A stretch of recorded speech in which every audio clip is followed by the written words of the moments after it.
Reaparece la rana. Edgar Damián Sandoval Albarrán, testigo clave de la desaparición de los 43 normalistas de Ayotzinapa, solicitó amparo para evitar ser detenido. El 7 de febrero, agentes de la Fiscalía General de la República fueron por él a su casa en Cocula, con una orden de aprehensión obtenida en 2024. Un año antes, revelamos su rostro. Desde el 2018 lo habían dejado de buscar. Recorrido en el horror. Autoridades federales y estatales acudieron al rancho Izaguirre de Teuchitlán, Jalisco, considerado un campo de exterminio y entrenamiento criminal. Milenio estuvo ahí. Descartaron estructuras que fungieran como hornos crematorios y con tecnología en drones inspeccionaron la zona para detectar fosas. En nuestras manos está no solo el futuro de este municipio de Jalisco, sino el futuro de México también. No es cualquier cosa lo que hemos hecho para llegar hasta aquí. Desde 2018, el exgobernador Enrique Alfaro conocía las necesidades del municipio, pero no las atendió. Hemos visto un nivel de cooperación de parte de las autoridades mexicanas que jamás hemos visto en el pasado. Por presión a México, funcionarios estadounidenses destacaron las acciones del gobierno de Claudia Sheinbaum en combate al crimen y la cautela con la que ha actuado frente a los aranceles impuestos por ese país. Lo atribuyeron a la presión ejercida por Donald Trump. Luna de sangre. Un eclipse lunar total que en su punto máximo reflejará una luz rojiza. Se apreciará en México pasadas las 11 de la noche.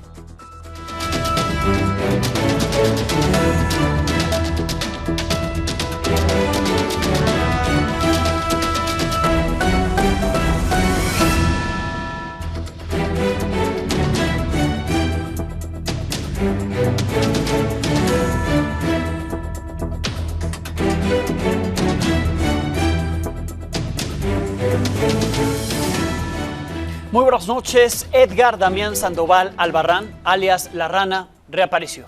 Es un testigo clave del caso Ayotzinapa, del que no se sabía nada desde el año 2014 y que en 2018 dejaron de buscar las autoridades. Ahora se amparó para evitar ser detenido, luego de que una nueva orden de aprehensión fue girada en su contra el año pasado.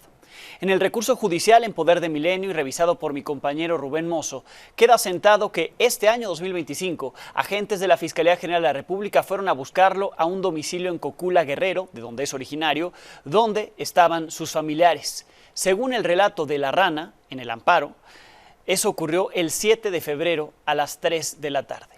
A este personaje, la administración de Enrique Peña Nieto creyó haberlo detenido, pero se equivocaron de persona.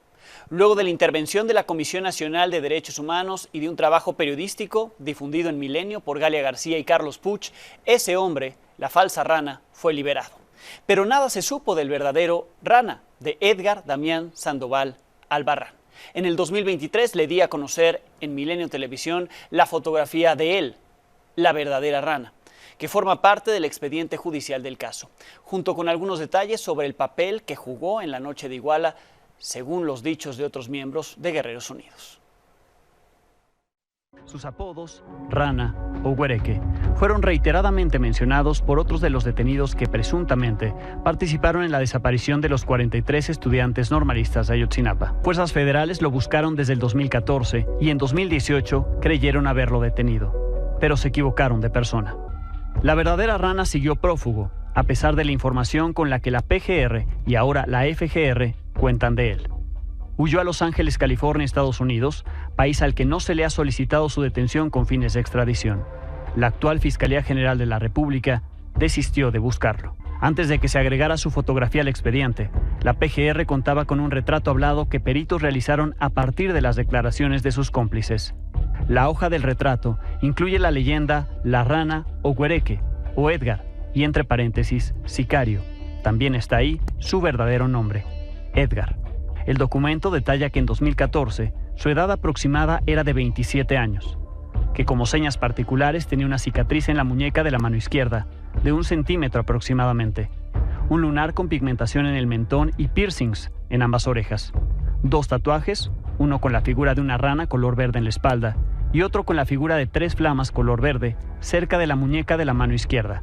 Así consta en las declaraciones ministeriales de El Pato, El Duba, El Chereje, El Cepillo, El Yona, El Lucas, y en testimonios limpios y libres de actos de tortura, como los de los hermanos Sotelo Salinas, conocidos como El Peluco y El Oaxaco, quienes declararon de lo sucedido frente a su abogado, representantes del GIEI y del Centro PRO.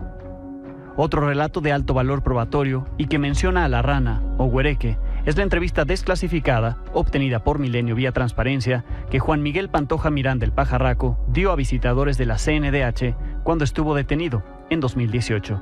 El Pajarraco lo ubicó como el huereque, de quien mencionó tenía ese apodo por güero, que siempre le decían así, que era sicario del grupo y siempre andaba armado.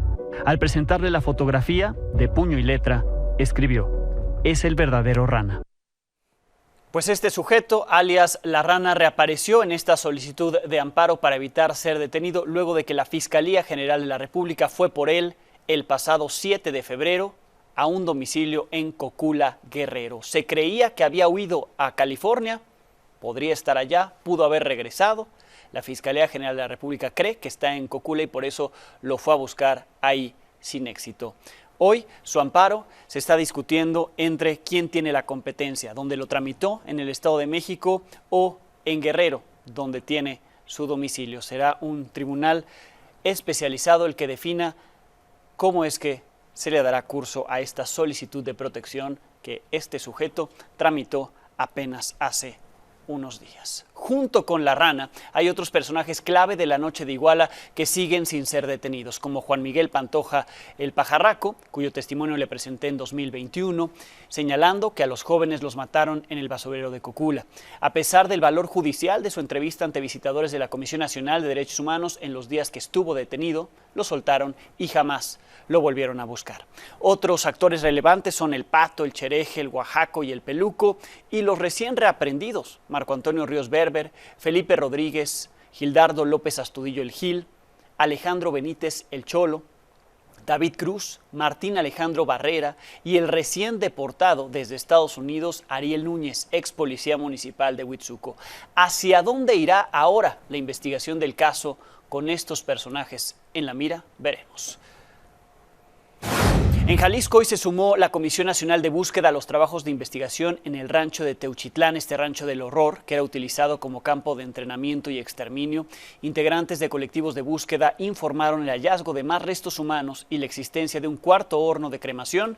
Además, señalaron la existencia de reportes anónimos que han denunciado un punto al exterior del rancho en el que supuestamente también podría haber cuerpos enterrados. Sin embargo, por la tarde, la Fiscalía Estatal emitió un comunicado en el que aseguró que en el rancho no existen estructuras que sirvieran como hornos, que lo que hay son habitaciones, baños, una cocina, bodegas, un área de adiestramiento táctico y otra área de acondicionamiento físico. Agregó que con el uso de tecnología en drones realizaron tomografías del terreno y se detectaron anomalías que pudieran estar relacionadas con fosas clandestinas. Se habla de un punto en interés en específico, de una cantidad importante de hasta 200 cuerpos, ¿esto es cierto? Efectivamente es correcto, así nomás para ahora necesitamos verificar bien que se hagan los trabajos ahora sí como lo menciono, que hasta como van ahorita, pero sí me gustaría que metieran una retro para darle más rapidez a estos trabajos y poder recuperar esos cuerpos que estén completos o seccionados y más aparte los que los cremaron.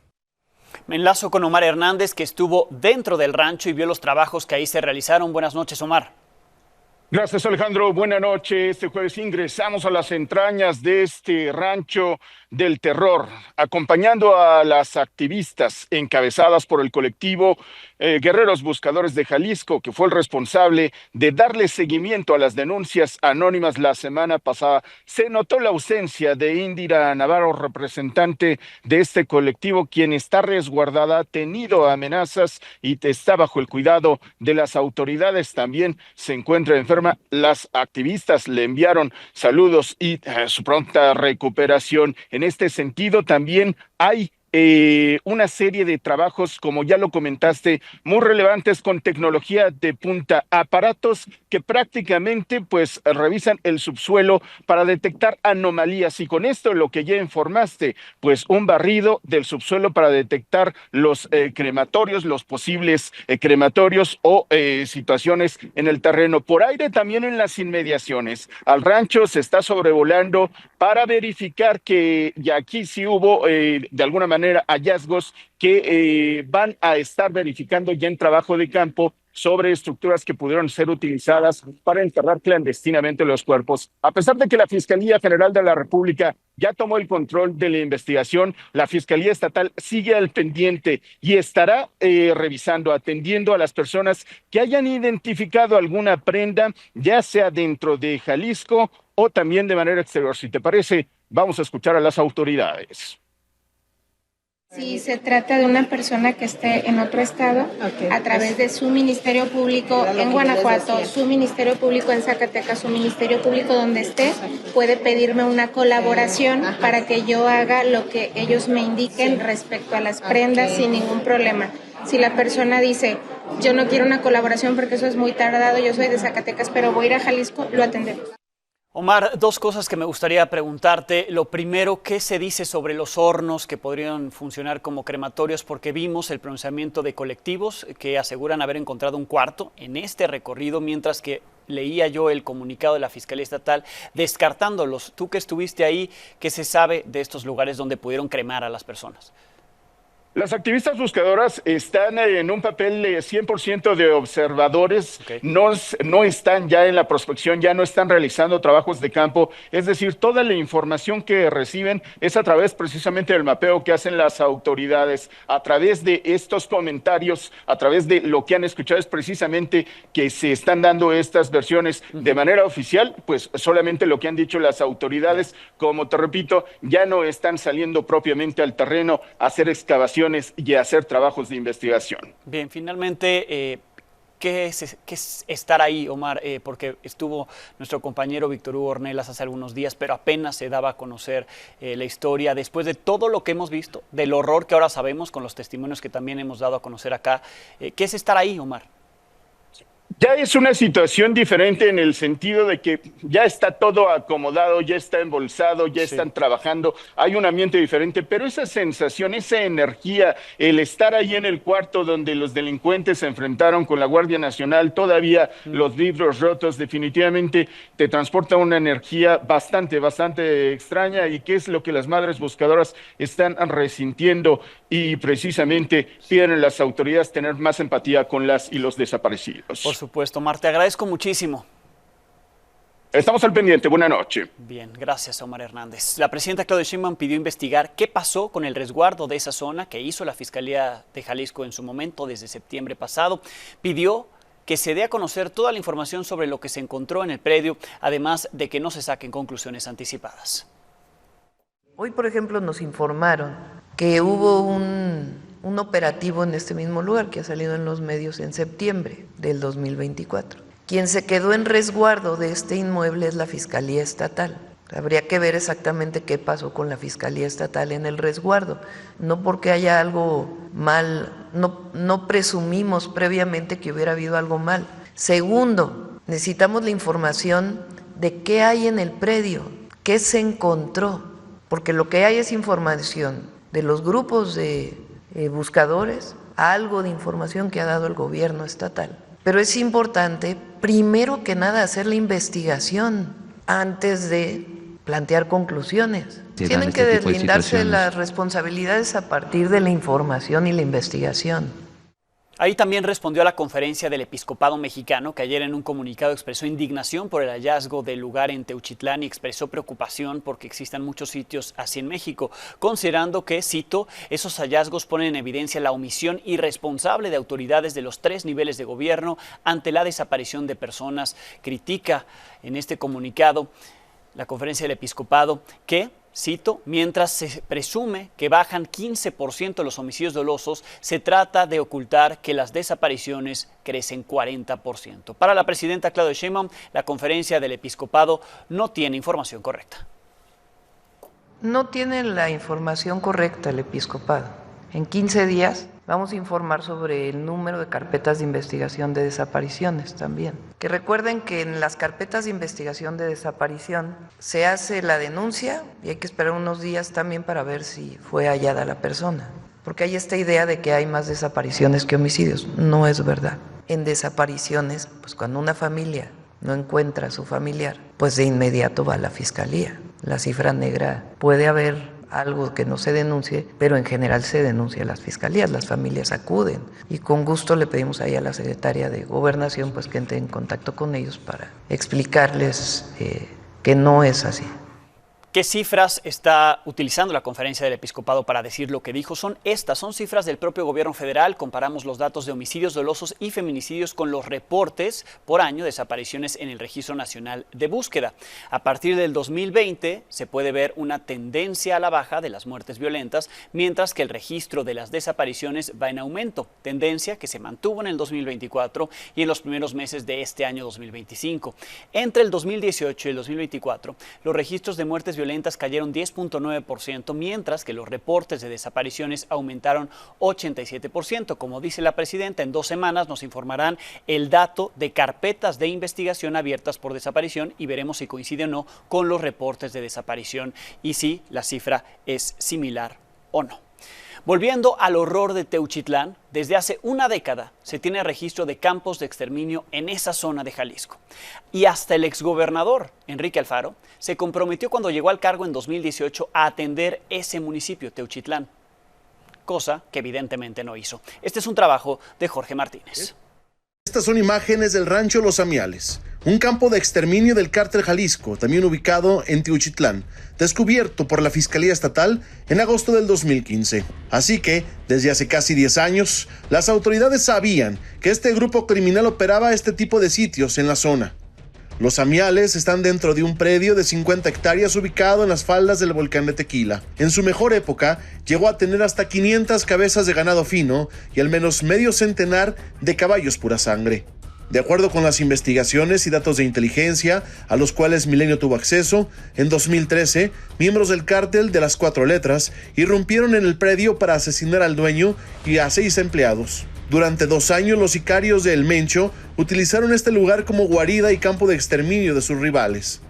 Como ustedes observan, este rancho, estas instalaciones limitan con pues parte de la sierra y una barranca que está aquí cerca, que permitía que a delincuentes del cártel de Jalisco Nueva Generación de esta zona vinieran aquí a estas instalaciones a cometer este tipo de ilícitos y que les permitía, por la propia ubicación, el que está alejado relativamente de la población, el cometerlos y el actuar con total impunidad.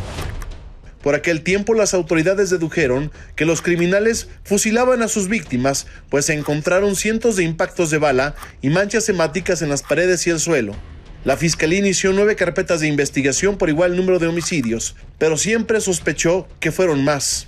Sin embargo, no ordenó excavaciones para descartar la existencia de fosas clandestinas. Se quedaron con lo que vieron superficialmente. Los Amiales está a menos de 5 kilómetros de distancia del rancho Izaguirre, localizado recientemente por buscadores y donde había más de 500 prendas de ropa, zapatos, objetos personales, además de restos humanos calcinados. En 2015, dieron con el rancho luego de que un hombre fuera a denunciar la desaparición de su hijo y su chofer cuando viajaban por la carretera Agualulco-Etzatlán en un vehículo del corporativo Sirpref con placas de Nayarit.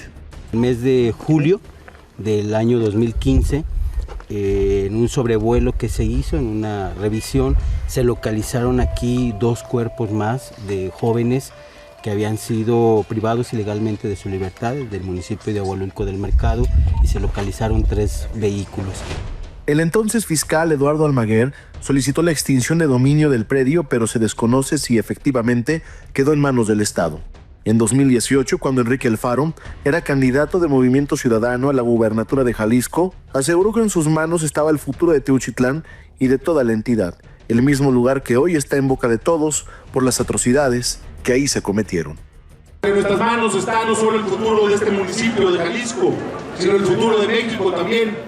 No es cualquier cosa lo que hemos hecho para llegar hasta aquí. Para Milenio Noticias, Jorge Martínez.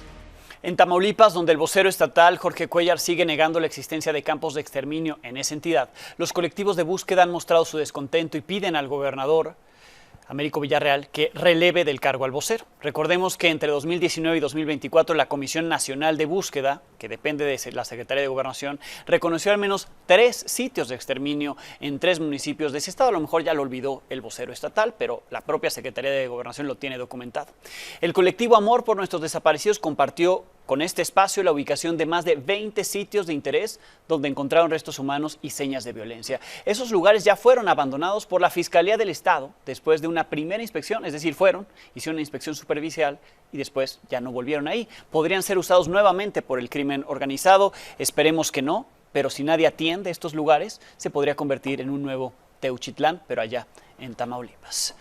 En otros temas, a más de 48 horas del asesinato de Alana, la niña de 7 años que fue asesinada en San Miguel de Allende, Guanajuato, durante un enfrentamiento entre su padre, sus escoltas y agentes de la Fiscalía del Estado, su madre contactó este espacio para exigir justicia por lo que calificó un feminicidio.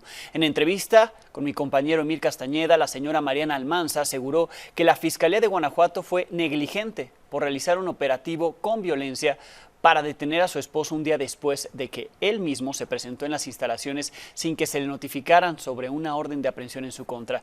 Además, aseguró que los agentes atacaron por la espalda la camioneta en la que viajaba su esposo sin importar que sus hijas estaban en los asientos traseros. La madre de Alana también compartió este video.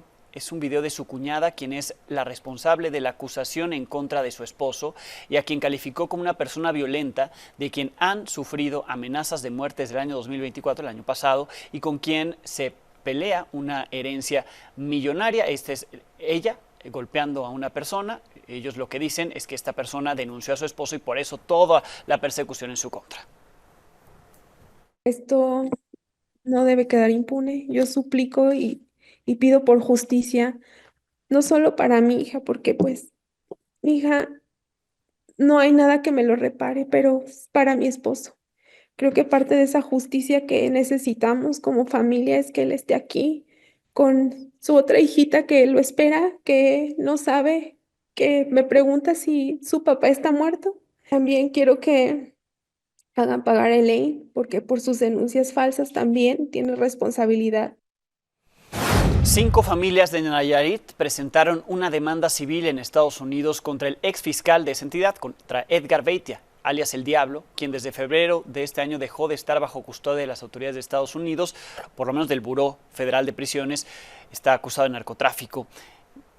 Lo sentenciaron incluso, pero como colaboró en el caso de García Luna, pues ya le redujeron la sentencia. Actualmente no se sabe dónde está. La denuncia que presentaron estas personas se basa en casos de tortura realizados por Beitia y agentes estatales entre los años 2011 y 2017 en Nayarit. Según la demanda obtenida por Milenio, entre las víctimas se encuentra un agente de bienes raíces que fue detenido en junio del año 2016 junto a su pareja y que después fue amenazado por Beitia para que le entregara $1,000,000. También está el caso de un policía estatal que no quiso colaborar con el exfiscal, por lo que fue torturado y después recluido en una prisión hasta que su familia pagó $2 millones. Mañana se llevará a cabo la audiencia de presentación de cargos contra Miguel Ángel Treviño Morales, alias el Z40, y su hermano Omar Treviño Morales, el Z42, ex líderes de los Zetas. Ángel Hernández ya está desplegado allí en Washington, D.C., donde ocurrirá esta audiencia, y tiene detalles de lo que se prevé. La Fiscalía podría pedir la pena de muerte. Los hermanos Treviño Morales eran temidos en ambos lados del río Bravo. Su reinado fue corto pero sangriento, recordado por rivales y aliados por sus brutales técnicas para mantener su negocio criminal a flote, así como su reputación. Ejecutar personalmente a algunos de sus enemigos. Estados Unidos tiene una montaña de evidencia en su contra, incluidos colaboradores que han contado a detalle el baño de sangre al que sometieron a las ciudades donde operaban. Y es que el peor de ellos era sin duda Miguel Ángel, el Z40. Según el Z43, José María Guizar Valencia, Miguel Ángel Treviño, el Z40, mató a más de 300 personas, quizá a más de 500. Y no solo se ensuciaba las manos a la hora de asesinar, torturar o desaparecer gente. Lo disfrutaba. Usaba pistolas, cuchillos, bates, camionetas. Además, Miguel Ángel y Omar tenían campos de entrenamiento para sus sicarios donde ellos también practicaban tiro a distancia, como parapetarse, hacer irrupciones y matar a rivales secuestrados. Testimonios confirmados por al menos otros 2 testigos del gobierno estadounidense, ambos ex sicarios. Según Guízar Valencia, el Z40 siempre lideró el cártel, incluso por encima de Heriberto Lascano, el Lasca, histórico líder y reclutador de los primeros miembros de la organización criminal. El Z40 daba órdenes, ponía y quitaba gente. Lo señala como autor intelectual y material del asesinato de Juan José Leonardón, Juancho, un traficante de cocaína guatemalteco que colaboraba con los Zetas, así como quien habría ordenado y participado en la masacre de Allende, Coahuila en 2011 junto a su hermano Omar. Guízar Valencia también recordó los guisos de los Zetas, tambos con químicos para disolver los cuerpos de personas que, de acuerdo con su propio testimonio, desaparecían un día sí y el otro también, y que el Z40 en ocasiones acudía a ver cómo sus víctimas eran disueltas. Así, el perfil del Z40 es como el de pocos o ningún narco, un hombre que disfrutaba de asesinar y no necesitaba motivos para hacerlo, que mataba igual gente que animales. Miguel y Omar Treviño Morales fueron entregados a Estados Unidos casi 12 y 10 años después de su arresto en México, y este viernes es su audiencia de arraigo en la misma Corte Federal donde fue juzgado y sentenciado el Menchito. Serán acusados formalmente de crimen organizado, tráfico de cocaína y marihuana, lavado de dinero y portación de armas de fuego. La pena de muerte está en la mesa para los sanguinarios Zetas, según ha anunciado la Fiscalía estadounidense. Para Milenio Noticias, Ángel Hernández. Allá en Washington, Ronald Johnson, nominado a ser embajador de Estados Unidos en México, tuvo su audiencia de confirmación ante el Senado de ese país. Fue esta mañana. En sus intervenciones destacó la colaboración que hay actualmente entre ambos países, ambos gobiernos, en el tema del combate al crimen organizado. Señaló que debe haber coordinación con México antes de emprender acciones militares directas. I will foster cooperation with Mexican authorities to halt and deter further illegal alien flows and to accept the deportation of their citizens who are currently in the United States illegally. Neither country can solve the challenge of illegal immigration alone, and I'm convinced that we can find solutions that will benefit both our nations. Would you agree that we should not take any military action against cartels in Mexican territory without the knowledge and consent of the Mexican government? I know that President Trump takes very seriously his responsibility to safeguard the lives of U.S. citizens. And should there be a case where the lives of U.S. citizens are at risk, I think all cards are on the table. I cannot respond to what the Commander-in-Chief might decide based on the information he has. I've been a private citizen for the last 4 years, but I think we would prefer to work with our partners in Mexico. Mexico has such tremendous potential in front of it with the people they have, the culture they have, the resources they have, but they got problems with drugs and crime. Give us some hope here. What are your thoughts on this? What do we have to do to help them move forward? The communication that has occurred between President Sheinbaum and President Trump and the actions that we've seen Mexico recently take.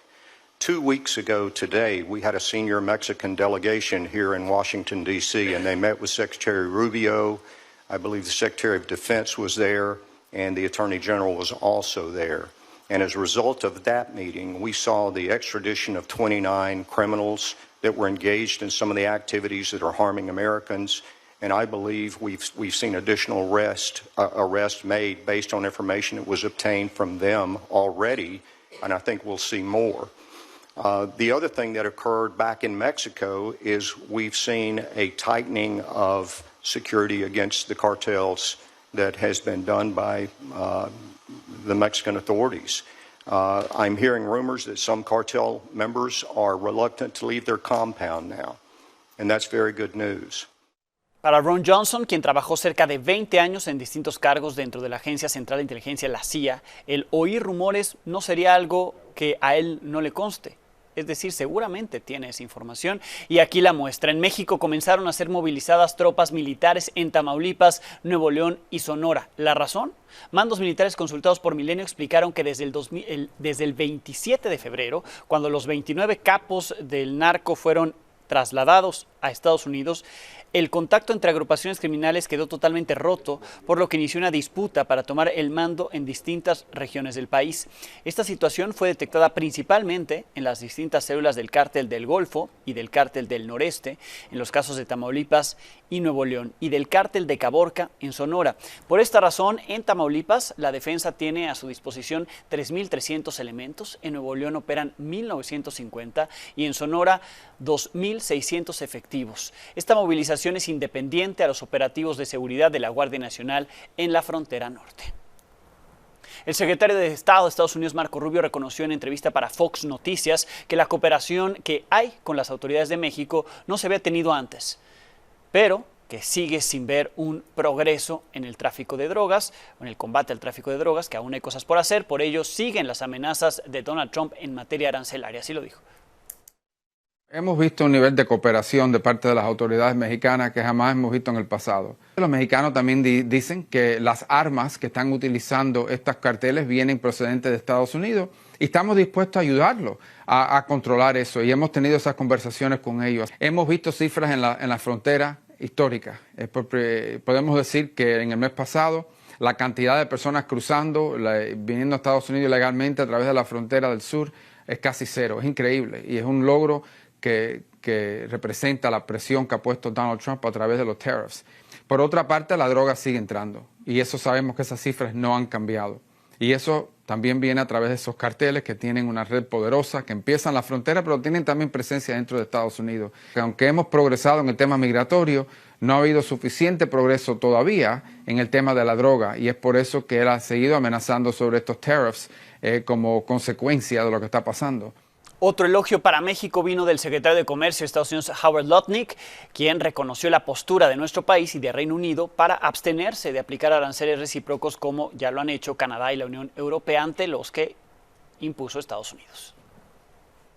He wants these countries to respect him, and all this showed you is that Europe and Canada do not respect Donald Trump and do not respect America's ability to build its steel and aluminum industry, which is vital for national security, whereas you watched Mexico and you watched the UK be pragmatic and thoughtful, and the way we're going to deal with them is going to be better. El secretario de Economía, Marcelo Ebrard, reconoció que sigue en las negociaciones con Estados Unidos para buscar mejores condiciones frente a los aranceles que puedan aplicarse el próximo 2 de abril, y durante este lapso de tiempo México actuará con cabeza fría. ¿Qué vamos? ¿Dónde estamos? Podríamos decir que a nuestro país le ha ido mejor que a otros países, o le va a ir mejor que a otros países. Hay muchas medidas que se pueden tomar, pero no las vamos a tomar intempestivamente.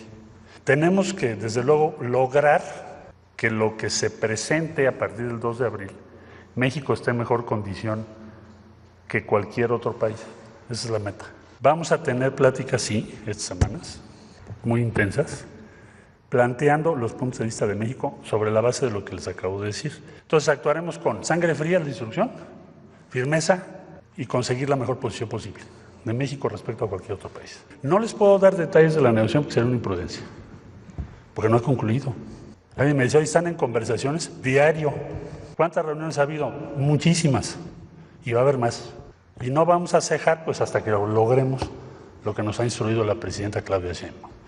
Eso en México. Mientras tanto, en Canadá ya se presentaron las quejas ante la Organización Mundial del Comercio contra los aranceles de 25% impuestos por Estados Unidos al acero y al aluminio. Canadá alega que las medidas impuestas son incompatibles con las obligaciones de Estados Unidos en materia de comercio internacional. En los mercados financieros fue un día de caída generalizada y en Wall Street los índices registraron caídas de entre 1.30 y 1.89%. En el resto del continente hubo altibajos, destacando una caída en la Bolsa Mexicana de Valores. En Europa también hubo una tendencia de altos y bajos. Estas pérdidas han generado que la compañía Tesla advirtiera que la guerra comercial podría convertirlo en blanco de los aranceles. En una carta sin firmar, dirigida al representante comercial de Estados Unidos, Jameson Greer, Tesla aseguró que apoya el comercio justo, pero advirtió que los exportadores de Estados Unidos estaban expuestos a impactos desproporcionados cuando otros países respondan a las acciones de Estados Unidos. Se afirma ahí que los aranceles podrían incrementar los costos de fabricación de vehículos en Estados Unidos y hacerlos menos competitivos al exportarlos al extranjero. Multimillonarios ya resienten los estragos de esta guerra comercial del primer mes y medio de Donald Trump en el cargo. El que tiene más pérdidas en su patrimonio, pues es el propio Elon Musk, que es parte del gobierno. Pérdidas por 178 mil millones de dólares. Después está Jeff Bezos, presidente ejecutivo de Amazon, con 29 mil millones de dólares, que actualmente ya es cercano a Trump. Después está Sergey Brin, empresario estadounidense, ya ha perdido 22 mil millones de dólares. Con pérdidas de 5 millones de dólares está Mark Zuckerberg, CEO de Meta. Bernard Arnault, el director ejecutivo de una cadena de bienes de lujo, también ha perdido fuertes cantidades de dólares. En Estados Unidos, un motor de un avión de American Airlines se incendió en el aeropuerto internacional de Denver. Los pasajeros tuvieron que ser evacuados por la puerta de embarque hacia una de las alas. La Administración Federal de Aviación de Estados Unidos informó a la cadena CBS que el vuelo partió del aeropuerto de Colorado Springs, también en Colorado, hacia Dallas-Fort Worth, cuando la tripulación informó vibraciones. Tenía vibraciones en el motor en vuelo, por eso fue desviado a Denver, aterrizó de emergencia y tras tocar tierra, el motor se incendió. No hubo heridos, pero sí este susto. Oh, what happened? It's on fire.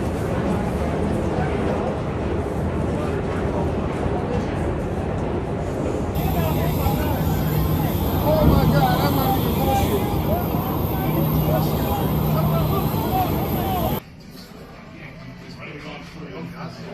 Oh my gosh. Those must be passengers.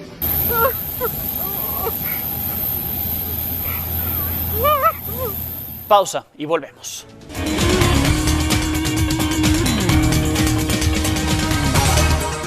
Mini Lataide, muy buenas noches. Muy buenas noches, Alejandro. Hoy, lamentablemente, tenemos que hablar de nueva cuenta de violencia en el fútbol mexicano. ¿Y qué clase de violencia, Alejandro? Porque realmente son imágenes que no deberíamos estar hablando de ellas, que hace mucho tiempo pues se han puesto en marcha varios planes para erradicarla del fútbol mexicano y no se ha podido simplemente. A ver, sucedió en el interior del Estadio Ciudad de los Deportes, esto en el partido de vuelta de los octavos del final de la Champions Cup de la CONCACAF entre América y Chivas, y también en las calles, mira, fuera del estadio. Estas imágenes que estamos viendo son grabaciones de los vecinos que también se han quejado que al final de cuentas están en riesgo, ¿no? Ellos, sus familias, por todo lo que sucede después de los partidos. No es la primera vez y ellos estaban levantando la voz justo por este tipo de temas. Pero te decía, hubo violencia adentro del inmueble con policías que agredieron a aficionados de Chivas. Imagínate, los que tienen que cuidar a la gente terminaron agrediendo. Exactamente, terminaron agrediendo afuera también, y lamentablemente un compañero periodista deportivo, Edgar Contreras, también fue herido tristemente, ¿no? Lamentable entre todos estos casos, que salió justo a grabar imágenes de violencia y al final fue agredido, pasó la noche en el hospital. Afortunadamente está estable, pero son situaciones de las que no deberíamos estar hablando, porque simplemente, Alex, queremos un fútbol sin violencia, en donde las familias vuelvan a disfrutar del balompié. Muchas veces nos preguntamos por qué la gente no va a los estadios. Bien, pues así las cosas. Urge entonces una acción, tanto dentro como fuera de los estadios, pero también buen comportamiento de la afición, ¿no? Exactamente, esa sería es lo principal. Es de las dos partes, Sí. ¿no? Y rápidamente, Alex, nada más quiero mostrarte la imagen. Hace un par de horas, pues ya dieron a conocer la playera, la nueva playera de la selección mexicana. Ahí está inspirada en la época del cine de oro de México, por eso es negra, justo con detalles en oro. No es la primera vez que la selección mexicana ocupa una playera negra, lo hizo en el 2011 y bueno, esta será estrenada el próximo 20 de marzo en el duelo frente a Canadá en la Nations League. Así es que ahí está, la nueva playera del tricolor. Muy bien, ¿te gusta? Me encanta, la verdad es que sí, está innovadora. Bien, Mine, muchísimas gracias. Muy buena noche, Alex. Uno hasta el fondo, Gil Gámez.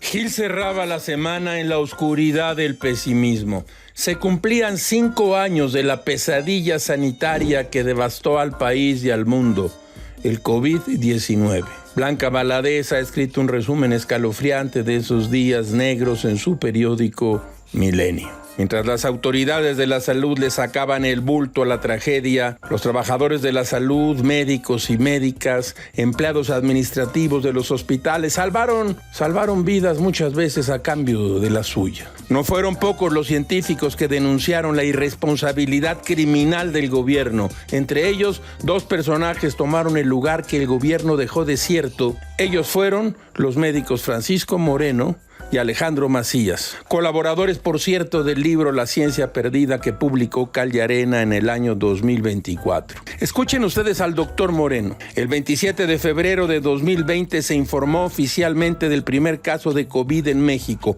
Hubo otros antes. Ahora escuche usted este comentario de Alejandro Macías. Antes de la pandemia de COVID-19 creí haberlo visto todo.